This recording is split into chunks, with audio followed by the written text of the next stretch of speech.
seseorang itu boleh pensiun karena aturan maupun umur. Tetapi pengabdian tidak pernah mengenal kata pensiun. Banyak pertanyaan juga bagaimana anak miskin ini bisa jadi jenderal dan bintang 3. Ya Allah, kalau itu amanat dari Allah, kalau itu amanat dari kamu, akan saya rawat sampai kapanpun juga. Tapi jangan siksa anak saya dengan kejam, yang nggak akan selesai. Itu pertama saya ngadukan. Kata-kata titip abang itu beberapa kali. Itu menjadi tanggung jawab saya.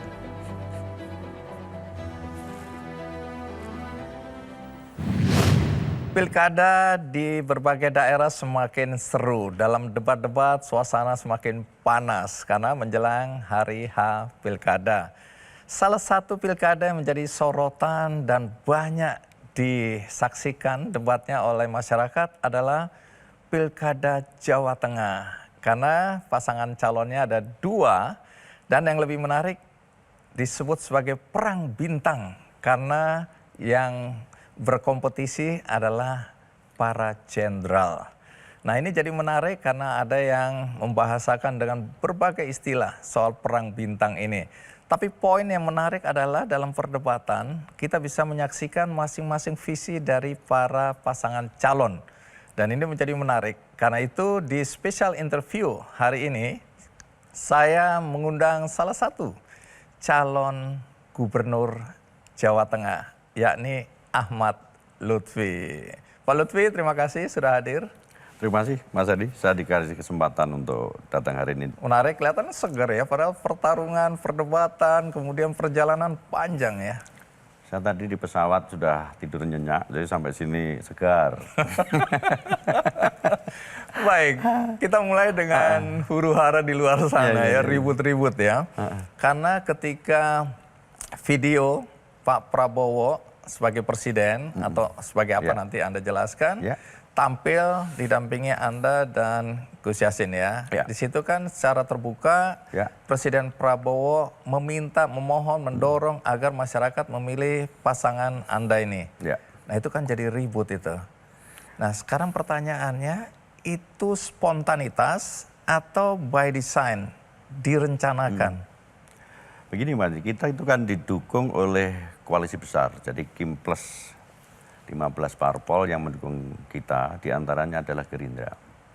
Jadi kapasitasnya Pak Presiden saat itu adalah sebagai ketum Partai Gerindra, yang sejak awal Gerindra itu memberikan dukungan dan dorongan pada saya. Sehingga KTA saya pun KTA Gerindra, itu pertama. Kemudian yang kedua, pada saat kegiatan di Solo hari Minggu. Jadi kapasitas beliau adalah dalam rangka sebagai komandan komando Gerindra lah ya, menyampaikan dukungan itu. Termasuk tidak hanya ke Pak Prabowo, termasuk Pak Jokowi juga sudah menyampaikan. Jadi kami dipanggil dalam rangka Pak Lutfi, kita dukung untuk Jawa Tengah. Saat titip beberapa pesan dari Pak Jokowi juga, diantaranya nelayan, petani, anak muda, pesantren, remaja. Beliau nitipkan hal-hal yang pada saat zamannya Pak Jokowi itu merupakan suatu suri toladan yang harus kita jalankan. Kemudian Pak Prabowo menyampaikan yang sama kemarin. Demikian. Baik, itu spontanitas atau memang direncanakan? Spontanitas saat itu. Spontanitas terpikirkan, saat itu. Terus kemudian dibuatlah video itu ya? Video itu, betul. Tapi kapasitas di sini sebagai Ketua Umum Gerindra. Oke, itu banyak yang memperdebatkan ya. Kita nggak akan terlalu dalam di situ karena itu sudah terjadi dan banyak sekali yang sudah menjelaskan tentang posisi Pak Prabowo hari itu ya. Ini kan pro kontra nih. Nah, saya mencoba mewakili yang kontra ya. Yang kontra kan melihat dari perspektif yang tentu saja cenderung negatif. Bahwa presiden nggak boleh cawe-cawe. Ya, ada undang-undangnya dan seterusnya. Tapi yang saya ingin tahu adalah jawaban Anda tentang tuduhan bahwa ini adalah refleksi dari kepanikan Anda. Dan tentu saja calon wakil gubernur ya, sehingga meminta dukungan secara vulgar kepada Presiden dan juga tentu Pak Jokowi. Nah, bagaimana Anda menjelaskan soal ini? Sebenarnya kita tidak panik ya, artinya konstelasi politik itu kan dinamis. Jadi konstelasi politik itu tidak bisa statis, tapi dia dinamis. Artinya dinamis ini kan beberapa upaya bagaimana kita bisa menyerap aspirasi masyarakat. Tentu perkembangan situasi itu tidak hanya para paslon, partai pendukung, kemudian relawan, kemudian simpul-simpul relawan yang di lapangan, baik itu simpati yang simpul tetap mau koordinator. Jadi aspek-aspek inilah yang secara dinamis akan menilai bahwa sebenarnya paslon ini perlu apa yang kita perlukan. Termasuk sayap-sayap partai, termasuk partai. Artinya ini bukan merupakan suatu kepanikan, tetapi ini merupakan suatu proses dinamisnya politik untuk mencapai suatu kesepakatan politik itu sendiri.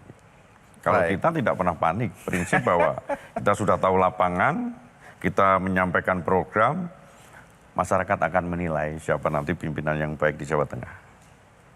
Demikian. Apa manfaatnya dukungan Pak Prabowo ini? Kami tidak mencari terkait manfaat, artinya kalau Pak Prabowo adalah presiden terpilih, tentu kita punya program bahwa gubernur adalah kepanjang tanganan daripada Pak Presiden, tentu kita harus punya integrasi pemerintah pusat. Kalau kita punya integrasi kan gampang. Contoh misalkan dalam hal pembangunan partisipatif itu tidak mengandalkan pemerintah daerah secara utuh, ada dana-dana tertentu yang harus kita linearkan dengan pemerintah pusat. Ada program-program tertentu yang pemerintah pusat nanti di wilayah harus linear, termasuk kolaborasi dengan bupati, wali kota sampai ke desa. Jadi dia segaris. Jadi sinkronisasi ini ya. Betul. Masih soal keyakinan ini ya. Kan Anda bilang Anda nggak panik. Ini kan sebentar lagi pilkada. Ya. Kenapa Anda yakin bahwa masyarakat akan memilih Anda? Satu, sebenarnya gubernur itu bonus. Jadi prinsip kami terkait dengan Jawa Tengah itu adalah seorang pemimpin itu tidak perlu hebat tapi dia bermanfaat untuk orang lain. Manfaat itulah yang saya jadikan ganjalan bahwa kenapa saya tidak bermanfaat untuk orang lain.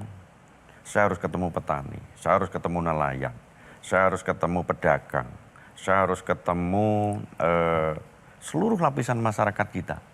Sehingga ke depan bentuk pengabdian kami adalah bermanfaat untuk orang lain. Masalah gubernur bonus nanti. Jadi Anda mengatakan gubernur itu bonus, pengabdian tambahan bagi Anda. Jadi sebenarnya Anda sudah merasa Anda mencapai puncak karir gitu selama ini. Jadi kalau prinsip kami begini Bang Andi, seseorang itu boleh pensiun karena aturan maupun umur. Tetapi pengabdian tidak pernah mengenal kata pensiun. Dia bisa di mana saja.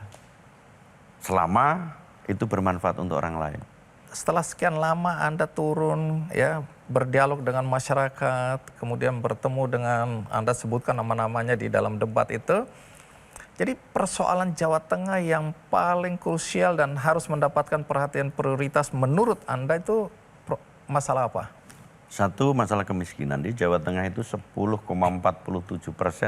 dia kemiskinan. Bahkan di antara Jawa-Jawa yang lain, Jawa Tengah itu termiskin. Sehingga ini yang menurut penilaian saya, kembali kepada pelaksanaan tugas. Dari tahun 2008 saya sudah tahu Jawa Tengah. Artinya refleksi penugasan saya itu sampai di wilayah paling kecil di wilayah kita. Termasuk mungkin di kampungnya Mas Andi yang di sana saya tahu itu. Di Sebagai polisi Anda 16 tahun ya? Iya 16 tahun. Mengabdi di Jawa Tengah? Di Jawa Tengah. Oke, artinya dari modal pengabdian inilah yang merupakan panggilan tugas. Bahwa saya harus bisa mengentaskan kemiskinan dari 10,47 tadi. Kemudian apa sih yang diberikan kemiskinan untuk kita ke depan? Lek wong Jawa bilang kan sandang, pangan, papan. Caranya apa?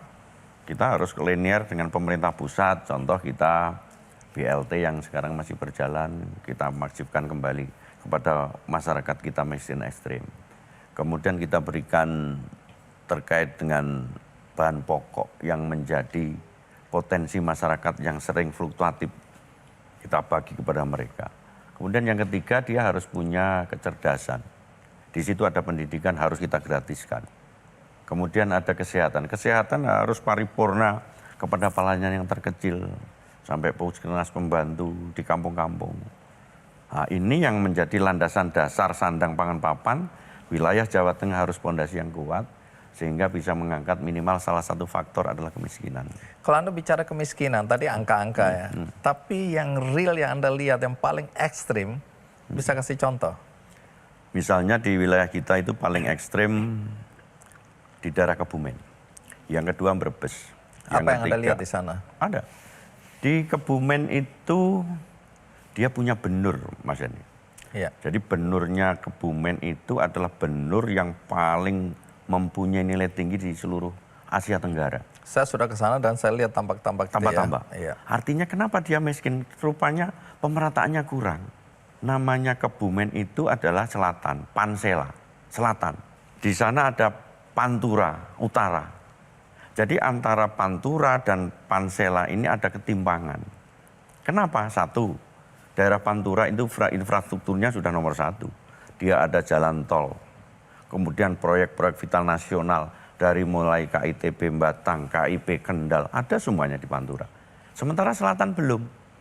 Sehingga misalnya kemiskinan di wilayah Pansela, Kebumen yang termiskin sekarang, kita harus eksplorasi terkait dengan potensi wilayah.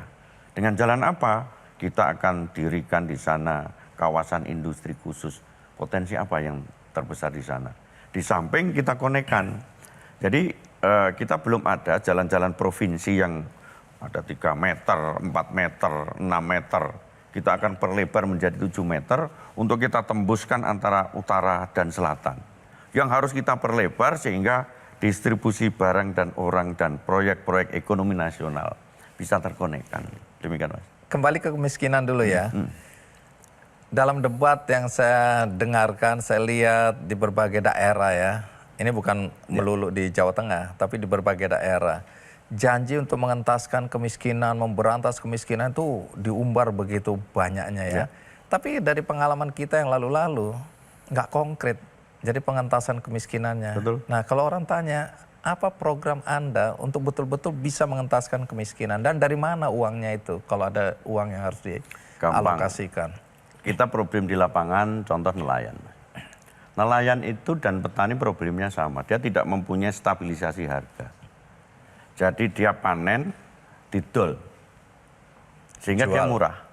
Jadi panen dijual. Dia tidak punya kemampuan bagaimana hasil panen petani, hasil nelayan ikan itu diolah menjadi barang yang mempunyai nilai jual. Sehingga apa? Mereka hanya harga ikan kembung cuma 3.000. Terus problemnya nelayan apa? Petani yang penting gabahnya atau hasil panennya tinggi, dia akan sejahtera. Nelayan apapun problemnya harus harga ikan tinggi sehingga dia punya nilai jual. Nah ini yang program yang real yang harus kita berantas. Nah konkretnya apa yang Anda lakukan kalau Anda terpilih? Kita akan lakukan kolaborasi dengan pemerintah pusat. Anggaran tadi, anggaran kita itu 28,5 T. Itu terendah di antara daerah lain. Sehingga apa yang kita lakukan? Kita kolaborasi dan integrasi dengan pemerintah pusat. Kementerian lembaga akan kita tarik ke wilayah kita untuk investasi. Contohnya di dalam Pantura itu adalah kementerian lembaga. Sehingga secara tidak langsung dia akan memberikan income. Kemudian yang kedua, kita akan gunakan dana partisipatif. Partisipatif itu apa? Kita sewa akademisi untuk ikut memikirkan, untuk melakukan bersama-sama eksplorasi terkait dengan ekonomi. Kemudian CSR-nya para pengusaha kita ikutkan bersama-sama. Sehingga ke depan inilah suatu kolaborasi partisipatif antara pemerintah pusat dan daerah serta komunitas yang ada untuk membangun Jawa Tengah bersama-sama. Banyak pertanyaan juga bagaimana anak miskin ini bisa jadi jenderal dan bintang 3.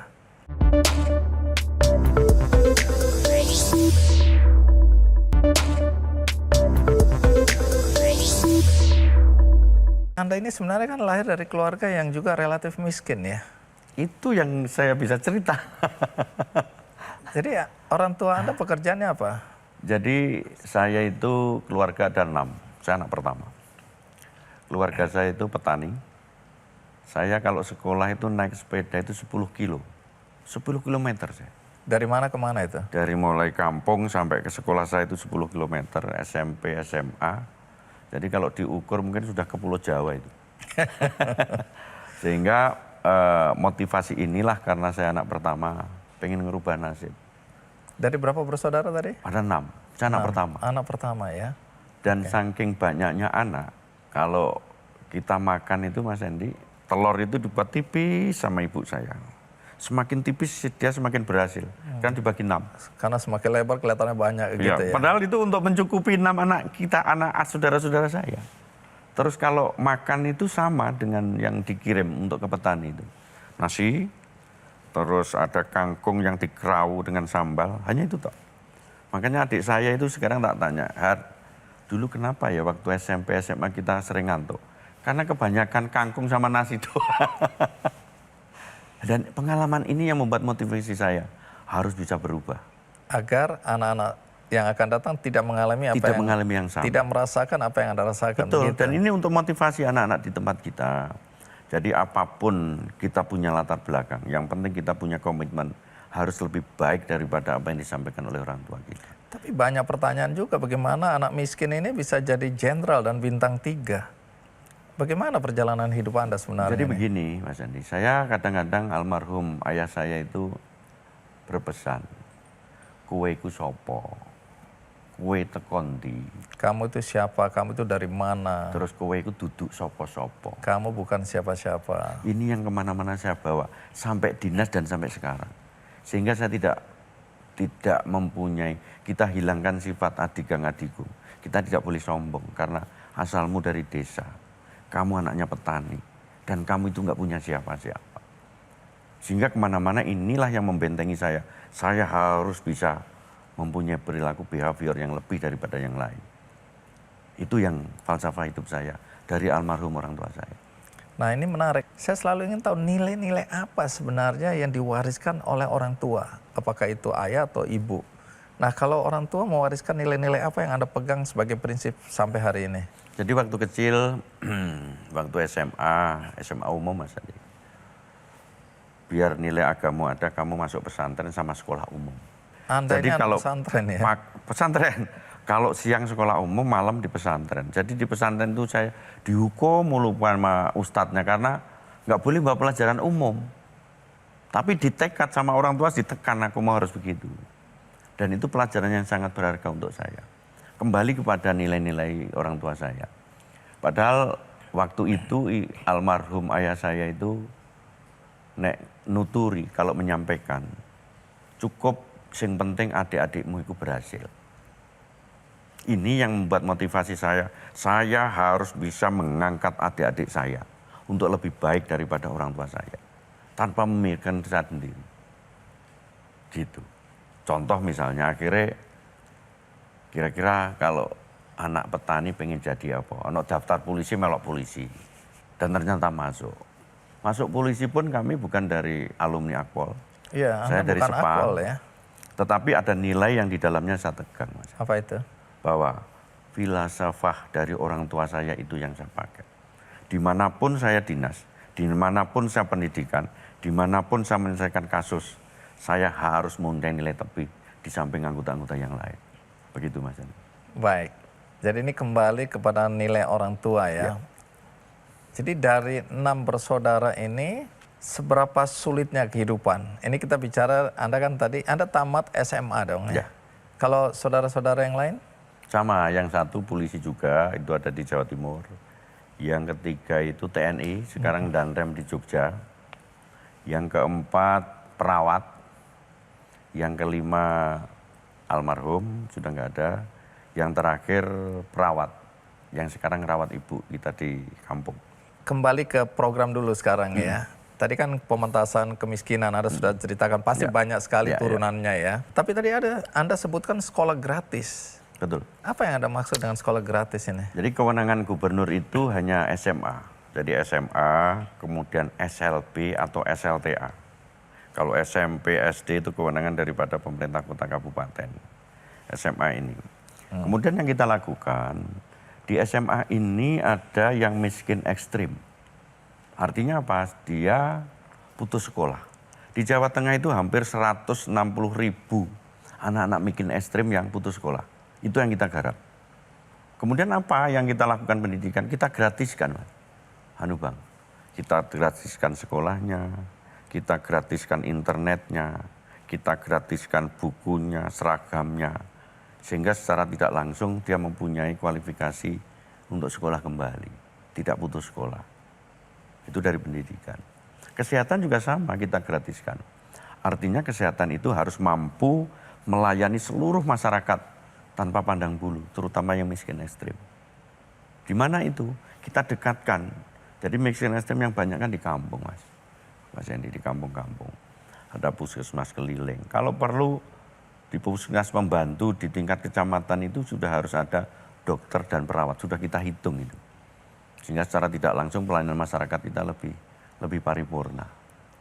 Jadi kalau kita bicara urutan ya, skala prioritas ini, tadi kan Anda sudah menyebutkan soal kemiskinan, kemudian pendidikan, kesehatan. Ya.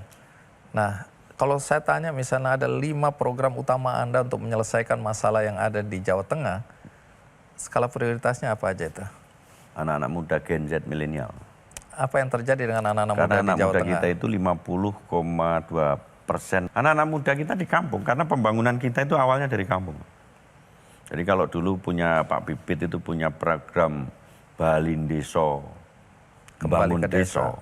membangun Memang desa. desalah yang merupakan sentra kreatif untuk pembangunan kita. Anda percaya itu? Saya percaya itu. Contoh misalnya, anak-anak muda kita, anaknya petani itu sekarang nggak mau dia jadi petani. Artinya di sana sebenarnya harus ada potensi desa yang bisa dieksplorasi oleh anak-anak muda. Supaya mereka tidak migrasi ke kota. Ya, dengan apa? Kita punya namanya program pemerintah petani milenial. Oke. Petani milenial. Apa yang dilakukan di situ? Petani milenial di masing-masing kecamatan kita punya program namanya rumah kreatif. Satu rumah kreatif di masing-masing kecamatan. Akan kita dirikan di sana. Dengan cara kita punya kartu zilenial. Jadi kartu itu akan Zilenial. Zilenial untuk anak-anak muda. Apa itu zilenial itu? Jadi kartu itu kita gunakan untuk anak-anak Gen Z dan milenial. Oke. Jadi anak-anak Gen Z milenial itu jumlahnya di Jawa Tengah ada 50,2%. Besar sekali. Dan ini merupakan big bone-nya pembangunan Jawa Tengah. Jadi tulang punggungnya Jawa Tengah adalah anak-anak muda yang harus kita fasilitasi mempunyai daya kreatif dengan kartu zilenial itu. Manfaat dari kartu ini persisnya? Kartunya manfaat adalah dia harus punya workshop. Jadi syarat Harus bagi mengikuti workshop. yang telah ditunjuk. Di seluruh kecamatan sudah ada nanti. Kecamatan-kecamatan ada rumah kreatif, satu kecamatan satu rumah kreatif yang isinya diantaranya adalah anak-anak muda kita kasih kartu zilenial. Kita kasih ngopi gratis di situ, kita kasih internet gratis, sehingga secara tidak langsung sesuai apa topiknya saat itu. Mungkin petaninya bisa, industri kreatifnya bisa, mungkin terkait dengan lowongan kerja bisa, mungkin keterampilan yang punya sertifikasi bisa. Sehingga ke depan anak-anak kita sudah punya mau kemana dia akan melaksanakan basisnya. Dengan didampingi oleh dinas-dinas terkait di wilayah kita. Manfaatnya apa buat dia? Manfaatnya dia akan mempunyai nilai lebih. Contoh misalnya, kalau anak-anak muda kita itu pengen hal yang sifatnya instan, kita petani kan macam-macam. Ada namanya petani kesenangan, kalau menurut versi saya. Petani kesenangan itu tidak perlu sawah yang lebar, yang luas. Kesenangan itu adalah petani yang bisa diciptakan, bisa membuat harga sendiri, bisa memasarkan sendiri, menjadi hobi dia. Contoh, nanam durian montong, contoh sayuran yang tidak ada efek sampingannya, organik ya. dan lain sebagainya. Ya. Sehingga anak-anak akan lebih tertarik dengan yang sifatnya kreatifnya sendiri untuk kesenangan. Dan juga di masing-masing desa akan kita buat produk unggulan. Jadi desa-desa itu kita punya produk unggulannya macam-macam. Di sana ada desa di wilayah Pemalang itu Mangga Istana.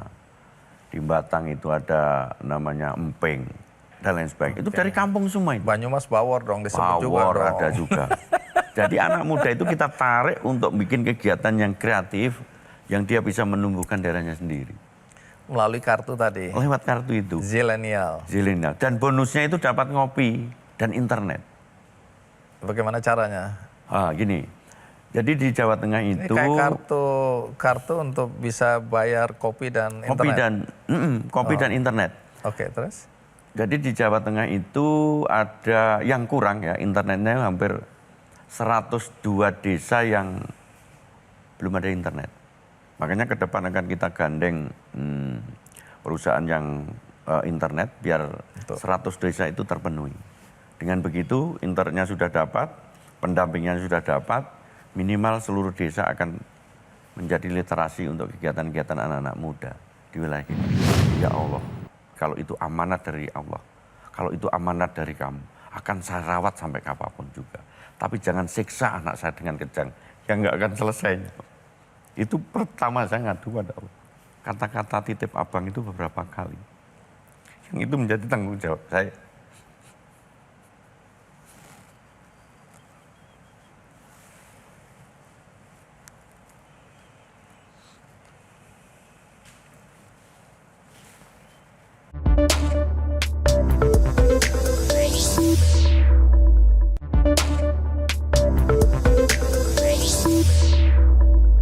Pak Lutfi, kembali tadi soal foto Anda yang naik kursi roda.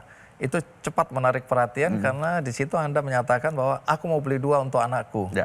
Saya mau tahu motivasi Anda membeli itu tadi. Ya. Bisa cerita soal anak. Apa yang terjadi? Anak itu kan satu titipan dari Allah ya. Artinya anak itu dilahirkan dalam status sama. Itu amanah yang harus kita jaga dari Allah. Yang kedua, wasiat dari almarhum istri saya. Jadi istri saya pada saat sakit sampai beliau meninggal di pangkuan saya. Dan sakitnya sama dengan Bu Ani Yudhoyono. Sakitnya sama, rumah sakitnya sama, di pundet Bu Ani duluan baru almarhum di saya. Dia berwasiat almarhumah, ya jaga abang sama kakak, anak saya 2. Tapi yang diperutkan jaga abang. Ini yang sampai sekarang menjadi motivasi saya. Saya harus bisa mengalahkan pribadi saya untuk anak. Karena anak saya mempunyai kebutuhan khusus. Dari kecil dia pakai kursi roda, yang kemanapun dia saya bawa. Dan saya tidak malu itu. Nah ini menarik, saya baru mau tanya. Banyak orang tua yang malu karena anaknya berkebutuhan khusus ya. Artinya khusus itu relatif betul-betul dianggap sebagai aib, dianggap sebagai hal yang memalukan, kutukan dan lain-lain. Tapi Anda tidak seperti itu. Saya bangga. Ke kantor saja kadang-kadang tak siapin. Dari kecil? Dari kecil. Ke kantor saya Kapolres juga sudah saya ajak. Saya Wakapolda, pindah kemana saja. Karena yang bisa merawat dia hanya saya. Jadi suster dan lain sebagainya pendukung dia. Tetapi yang tahu persis tentang abang anak saya itu, saya yang bisa ngelawakili. Lainnya nggak bisa. Jadi kalau malam itu, kalau saya nggak pulangi 3 kata, Bang Andi yang ditanya. Ayah, jam berapa? Abang bobok sama siapa? Besok boleh patroli enggak? Patroli itu naik mobil muter. Jadi 3 kata ini yang tiap hari. Karena prinsip saya, seorang pemimpin itu kan bisa berkorban untuk dirinya. Khususnya untuk orang lain. Saya berangkatnya dari anak. Yang penting anak saya bisa bahagia. Saya bisa menjaga dia. Termasuk ke masyarakat sama. Saya korbankan pribadi saya. Kalau masyarakat membutuhkan, kenapa tidak akan saya laksanakan. Sehingga kemana-mana anak saya tak bawa. Dan saya bangga. Bahkan untuk kelompok disabilitas Jawa Tengah, bapaknya itu saya. Saya diangkat untuk bapak disabilitas di Jawa Tengah. Tapi boleh tahu nggak ketika awal-awal ya kelahiran anak tersebut, namanya siapa tadi? Alif Dava, Muhammad Alif Dava. Panggilannya? Alif, abang, panggilnya Alam. Oh, abang Alif. Ya, ketika Abang Alif lahir ini, pernah nggak ada pertanyaan atau kemarahan, kekecewaan pada Tuhan? Tuhan, kenapa aku dikasih anak spesial ini? Jadi, ada nggak waktu di mana Anda merasa gitu dan kemudian Anda menemukan arti yang sekarang mungkin Anda pahami? Dulu yang tahu persis tentang abang itu saya dengan almarhum. Cara mandikan, cara ngangkat, cara buang pipis, dia nggak boleh terlalu panas, dia tidak boleh terlalu dingin, dia tidak boleh terlalu capek, dia tidak boleh terlalu kenyang. Itu anak saya. Kalau dia terlalu panas, dia akan kejang dia. Pada saat kejang pertama kita tidak tahu, Mas. Jadi anak saya kejang itu dari mulai jam 7 sore sampai menjelang jam 3 pagi. Kejang terus. Saya doa sama Allah. Ya Allah, kalau itu amanat dari Allah, kalau itu amanat dari kamu, akan saya rawat sampai kapanpun juga. Tapi jangan siksa anak saya dengan kejang, yang nggak akan selesai. Itu pertama saya ngadu pada Allah. Tentang Abang. Bukan kejangnya saya nggak tega karena kejangnya itu. Kalau memang Allah ngambil, ambil. Tetapi kalau itu amanat untuk saya, akan saya rawat sampai kapanpun. Dan itu saya buktikan. Saya rawat sampai sekarang. Dan saya nggak malu, saya bangga. Bahkan orang kalau mengatain anak saya begini, saya marah. Saya marah saya. Saya bangga punya anak kok. Dan itu satu, karena amanah dari almarhumah. Terus yang kedua, saya pertanggungjawaban saya kepada Tuhan. Bahwa anak itu dilahirkan dalam keadaan apapun, itu adalah titipan dari Allah. Yang tidak boleh dibeda-bedakan. Gitu yang menjadi saya kuat. Baik, kita kembali ke kursi roda. Itu Anda ngapain naik kursi roda hari itu? Waktu itu punya program, kita nyari industri padat karya. Saya tidak tahu di situ ada kursi roda. Jadi perusahaan itu dia memproduksi elektronik. Karena COVID dia banting setir industri kesehatan. Saya datang ke sana. Begitu saya lihat ada kursi kok elektrik. Wah ini langsung pikiran saya langsung ke anak. Kalau abang tak gini pasti senengnya nonton Mr. Bean yang kursinya bisa jalan. Bisa jalan. Nah, saya ambil satu, ambil dua saya bilang itu. Yang satu ini kayaknya lebih bagus. Ternyata setelah cek, dia itu produksi lokal dan dipasarkan di lokal. Lokal dia. Tapi dengan produksi dia bisa bersaing dengan lain. Saya ambil dua. Saya pakai untuk anak dan itu tidak diset apa adanya. Pas begitu saya bawa pulang, anak saya begitu bangun tak taruh, dia sudah bisa muter-muter itu. Wah senang sekali, aku mau minta lagi, makanya kebanggaan saya di saat anak saya pertama kali naik kursi roda pakai elektrik. Dan sekarang lagi belajar maju, berhenti hobo bang nanti belakang. Saya yakin saya pelajari akan bisa. Sebentar lagi bisa ya. Sebentar lagi bisa. Nah ini kan kedekatan Anda sama abang ini kan luar biasa ya. Dari cerita-cerita yang saya baca maupun hari ini saya mendengar langsung ya. Begitu dekatnya. Ini kan ada ketergantungan juga abang pada Anda. Nah sementara di satu sisi Anda sedang menghadapi kemungkinan kalau terpilih artinya ada tanggung jawab lagi. Ini tentu nggak mudah atau nggak ringan. Nah, tentu banyak orang membayangkan bagaimana di satu sisi Anda harus tetap dekat merawat, di lain sisi ada tanggung jawab besar dengan segala permasalahan tadi Anda ceritakan. Nanti bagaimana Anda menyelaraskan ini? Dari 2019 itu saya sudah single parent, 2019. Dan saya sudah biasa untuk membagi. Contoh misalkan kalau anak saya pengen makan, saya ajak ke kantor. Saya suapin dia di kantor. Kadang-kadang saya mandiin di dalam kantor, di kantor. Pulang udah bersih lagi. Tapi dinas kan tetap kita laksanakan. Artinya pembagian ini sudah saya biasakan dalam dinas dan keluarga. Selama dia tidak mengganggu tugas-tugas pokok saya dan mengganggu tentang kedinasan, dia saja. Contohnya anak saya pengen ke kantor, magang. Itu artinya magang pengen disuapin itu. Kan tidak tiap hari, kadang-kadang harus saya arahkan ke tempat lain. Jadi saya sudah terbiasakan diri untuk membagi waktu terutama anak, tanpa mengganggu kedinasan. Jadi buat Anda tidak ada kesulitan di sini ya? Tidak ada kesulitan. Toh nanti kita diizinkan bisa mendapatkan jodoh yang bisa mengangkat anak saya, bisa menerima anak saya dengan kondisi itu, biar Allah nanti yang menentukan. Baik. Sebelum pilkada kan Anda ziarah ke makam almarhumah ya, istri ya. Apa makna ziarah tadi bagi Anda? Sebenarnya itu yang kelihatan, yang tidak kelihatan banyak. Tiap Jumat kita sudah punya kelompok pengajian khusus ngaji di makam. Satu, yang kedua, abang itu kalau kangen mamanya, saya harus bawa ke sana. Jadi kalau dia datang, saya angkat Mas Andi, Bang Andi ke makam. Dia hanya dua kata, Ma, abang kangen. Kalau kita ngaji, yang bisa membuat surat Al-Fatihah dan Al-Ikhlas. Anak saya bisa. Saya tuntun. Untuk doa siapa bang? Mama, biar apa? Biar masuk surga. Hanya 3 kata itu. Untuk siapa? Untuk mama. Mama biar apa bang? Biar masuk surga. Terus pulangnya sama, Ma, abang pulang dulu ya, nanti kalau kangen kesini lagi. Itu yang saya didik untuk dia selalu ingat sama mamanya.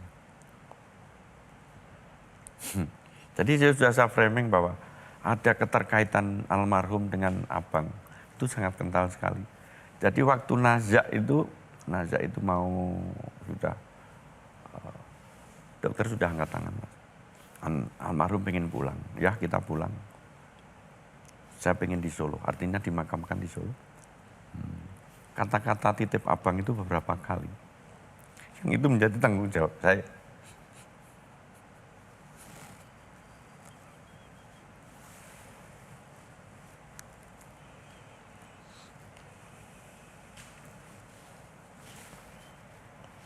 Dan saya bisa, meskipun mau jadi apapun, saya sanggup dan bisa, asalkan ada anak saya. Karena bentuk pengabdian kepada keluarga itu yang utama untuk pelajaran saya. Saya nggak akan kecewakan keluarga saya, terutama anak saya. Mohon maaf saya terbawa emosi. Tidak mencari uang, tidak mencari prestis, tapi kalau saya abdikan dan manfaat hidup saya dengan saya mencalonkan diri, kemungkinan akan menjadi hal yang baik untuk diri saya sendiri.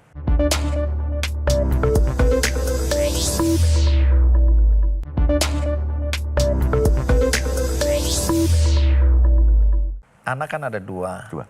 Di dalam keluarga yang salah satu anaknya misalnya anak istimewa seperti itu, kadang orang tua lalai memperhatikan anak yang lain. Bagaimana Anda memperhatikan antara abang dan kakak perempuannya?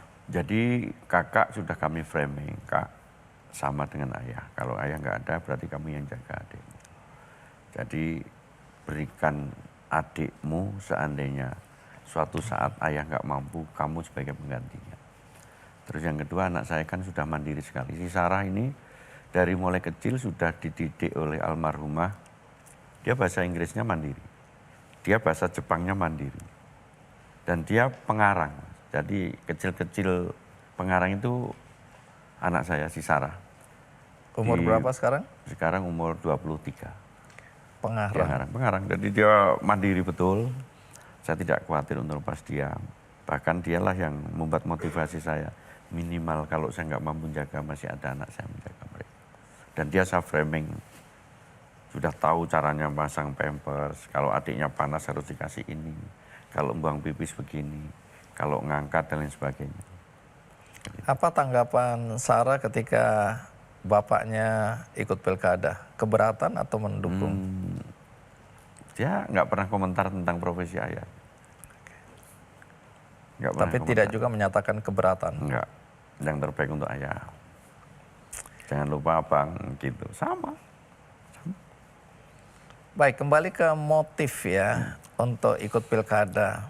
Karena 16 tahun di Jawa Tengah mengabdi di kepolisian dan kemudian terakhir jabatan Kapolda 2 bintang dan kemudian dipromosikan, ada mutasi dulu ke Irjen di Kementerian Perdagangan ya, dan bintangnya jadi 3. Banyak orang menganggap itu sudah satu prestasi, prestis juga ya dengan jabatan seperti itu. Jadi apa motif Anda untuk kemudian, atau apa yang membuat Anda untuk kemudian ikut Pilkada Jawa Tengah ya? Dari latar belakang pengabdian. Jadi pengabdian kita ini yang kita perlukan. Jadi bukannya di Kementerian Perdagangan juga pengabdian? No, pengabdiannya beda. Kalau kementerian itu kan sifatnya taktis ya, artinya taktis dan teknis eselon 1. Mungkin saya akan lebih berguna kalau kami bisa ke wilayah. Dalam pengertian sebaik-baik orang itu kan bermanfaat untuk orang lain. Saya punya bayangan tidak mencari uang, tidak mencari prestis, tapi kalau saya abdikan dan manfaat hidup saya dengan saya mencalonkan diri, kemungkinan akan menjadi hal yang baik untuk diri saya sendiri. Melihat situasi Jawa Tengah, saya sudah lama di sana. Di Jawa Tengah saya punya problem masyarakat, saya tahu. Tipologinya saya mengerti. Sehingga mau nggak mau, pengabdian yang saya berikan nanti minimal di Jawa Tengah, saya berguna untuk masyarakat. Dan tentu keluarga. yaitu abang dan anak-anak ada di Jawa Tengah. Jadi saya ingin menegaskan kembali supaya orang memahami ya keputusan Anda ini. Ini keputusan atas keinginan sendiri, keinginan pribadi, atau ada orang yang meminta, menyuruh, yang membuat Anda tidak bisa menolak? Ya pribadi dan banyak faktor yang mempengaruhi, tetapi yang paling utama kan dari saya, karena pelakunya saya. Oke. Artinya saya punya komitmen bahwa komitmen saya adalah melayani. Jadi awal tadi sudah saya sampaikan sama Bung Andi bahwa komitmen melayani ini adalah bermanfaat untuk orang lain. Dan pengabdian itu nggak ada batasnya. Artinya kalau kita pensiun, kemudian karena aturan, dia akan selesai. Tetapi pengabdian kan nggak ada batasnya. Pengabdian setelah itu saya kemana? Saya harus mengabdikan diri ke wilayah Jawa Tengah yang menurut penilaian kami saya bisa bermanfaat. Dan saya tahu Medan. Karena Anda cukup lama berdinas di sana ya. Baik, kalau bicara perdebatan, ini kan di dalam debat ya. Ya debat tentu ya adalah sedikit ilustrasi saling nyindir ya, saling ngekick gitu ya. Tapi apa prinsip yang Anda tetap pegang di dalam perdebatan seperti ini? Karena kalau saya lihat di daerah lain, itu sudah langsung pribadi itu. Ya, nyerang bukan soal program, ya, soal misi visi, tapi sudah pribadi. Kalau Anda dalam perdebatan apa yang Anda pegang? Yang saya pegang adalah program-program yang bisa dilihat dan mencari solutif dari materi-materi itu, dari mulai infrastruktur, kemudian dari keterbukaan informasi publik, kemudian tata kelola pemerintahan, kemudian problem-problem sosial, kesehatan. Ini kan bagaimana kita mengeksplorasi daripada program biar masyarakat menilai. Debat kemarin konstruktif, kita saling mengisi, tetapi kan masyarakat akan menilai. Kira-kira yang mempunyai visioner dan aplikatif siapa. Hanya itu toh, saya tidak pernah menyerang pribadi, saya tidak pernah mengalahkan dan memenangkan, karena intinya debat itu tidak ada yang menang, tidak ada yang kalah. Tetapi bagaimana masyarakat punya sense of belonging, program, atau apapun masyarakat menilai. Nanti kalau menang-menangan jadinya berantam. Menyerang pribadi, menyerang program, menyerang ide. Saya pikir ini enggak terlalu dini, karena tataran pilkada ini kan dikotomi konfliknya kan bukan hanya pilkada. Jawa Tengah masih panjang. Kalau nanti kita saling menyerang, berkontestasi yang menjelekkan, menjatuhkan, itu tidak sesuai dengan prinsip demokrasi yang akan kita laksanakan. Kalau bicara perang bintang ya, Anda terima atau tidak, tapi intinya itu, hubungan Anda dengan Pak Andika bagaimana secara pribadi? Secara pribadi bagus, kita punya hubungan kedinasan, saya pernah Kapolres, saya pernah ketemu beliau dan Pas Pampres. Sempat ketemu dan dinas lama pada zamannya Pak Joko Widodo. Saya Kapolres Solo. Beliau dan Pas Pampresnya. Tetapi dalam politik kan kontestasi. Siapa yang berkontestasi harus tidak mempunyai keterkaitan dinas. Artinya saya sudah tidak memegang dinas, beliau juga nggak memegang dinas. Kita berkontestasi terkait untuk memberikan pelayanan program di masyarakat. Jadi it's okay, tidak ada permasalahan. Dan kita saling mendukung, saling mensupport. Kadang-kadang idenya saya bagus, idenya beliau bagus, kita saling mengisi. Untuk apa? Untuk Jawa Tengah. Toh masyarakat akan menilai bahwa siapapun pimpinannya nanti di Jawa Tengah adalah putra-putra terbaik untuk Jawa Tengah lebih maju. Terakhir ini Pak Lutfi, ini mungkin ada hal yang saya tidak tanyakan, tapi ada pemikiran Anda yang mungkin Anda perlu sampaikan, terutama untuk warga Jawa Tengah. Nah, apa yang Anda ingin sampaikan untuk warga Jawa Tengah? Untuk warga Jawa Tengah, saya bangga menjadi bagian dari yang nantinya bisa bermanfaat untuk warga Jawa Tengah. Pemilu adalah kontestasi yang harus kita laksanakan, bahwa demokrasi itu perbedaan, perbedaan itu adalah rahmat yang harus kita syukuri. Di atasnya perbedaan itu ada persatuan kesatuan. Sehingga dalam berkontestasi tidak boleh saling menyerang, tidak boleh saling menghina, tidak boleh saling menghujat. Karena pada dasarnya Jawa Tengah adalah gotong royong yang paling utama. Sehingga selesai pemilu dan lain sebagainya, Jawa Tengah tetap rukun adem ayem bagi masyarakat kita. Baik Pak Lutfi, terima kasih untuk waktunya. Mudah-mudahan ini memberikan inspirasi bagi banyak orang. Terima kasih. Terima kasih, Bung. Ya. Baik, itu tadi spesial interview bersama Ahmad Lutfi, kandidat untuk Gubernur Jawa Tengah. Tentu saja bersama pasangannya.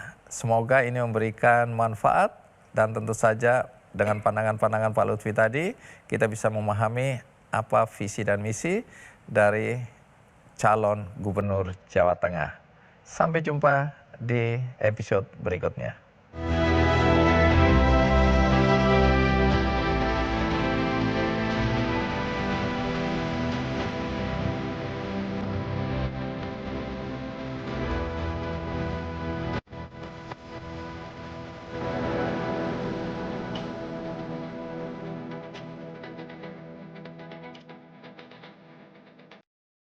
Jelajahi cara baru mendapatkan informasi. Download Metro TV Extend sekarang.